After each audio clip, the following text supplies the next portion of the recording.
हाथरस कांड सुर्खियों में है। 2 जुलाई को हुए भयानक हादसे में 120 से ज्यादा लोगों की जान चली गई।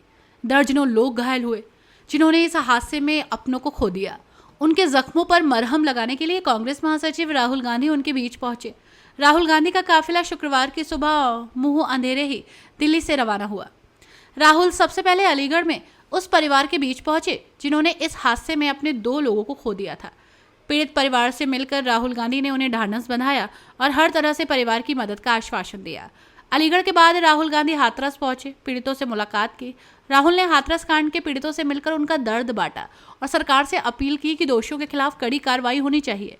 साथ ही राहुल ने सरकार से ये भी मांग की कि जिन लोगों ने इस हादसे में अपनों को खोया है, उनकी मदद में सरकार कोई कंजूसी न करे और दिल खोलकर उन्हें मुआवजा दे और पीड़ितों की मदद करे। दुख की बात है, बहुत परिवारों को नुकसान हुआ है, काफी लोगों की मृत्यु हुई है, तो दुख की बात है।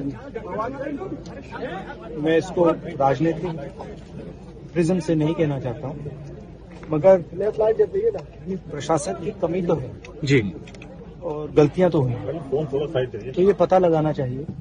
और शायद सबसे जरूरी बात कि कॉम्पनसेशन सही मिलना चाहिए जी, क्योंकि ये गरीब परिवार हैं जी, जी, और मुश्किल का समय है इनके लिए, तो कॉम्पनसेशन ज्यादा से ज्यादा।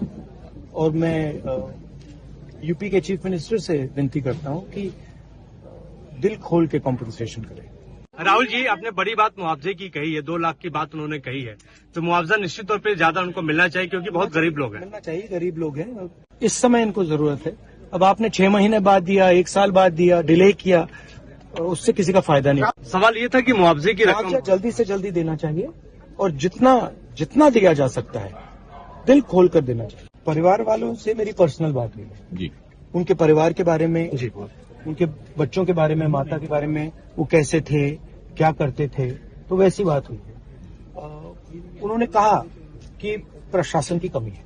उन्होंने कहा कि जो अरेंजमेंट वहां पुलिस का होना चाहिए था वो नहीं था, ठीक है।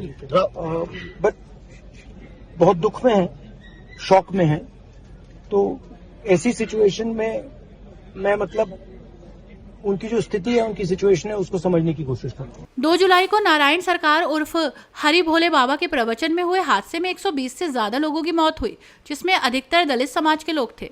इस बार लोकसभा चुनाव में कांग्रेस ने यूपी में 17 सीटों पर चुनाव लड़ा और 6 सीट पर जीत हासिल की, जबकि 11 सीटों पर वो दूसरे नंबर पर रही। कांग्रेस की इस सफलता में दलित वोटर्स का बड़ा हाथ रहा।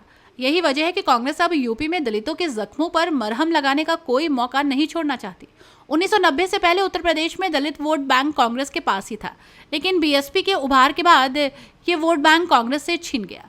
बीएसपी अब कमजोर हो चुकी है। लोकसभा चुनाव में बीएसपी का खाता भी नहीं खुला और उसका वोट बैंक भी घटकर 8 से 9% रह गया। ऐसे में कांग्रेस को लगता है कि वो बीएसपी को रिप्लेस करते दलित वोट बैंक को अपने पाले में कर सकती है। यही वजह है कि राहुल गांधी ने बिना देर किए हुए हाथरस पहुंचकर दलित पीड़ितों से मुलाकात की है।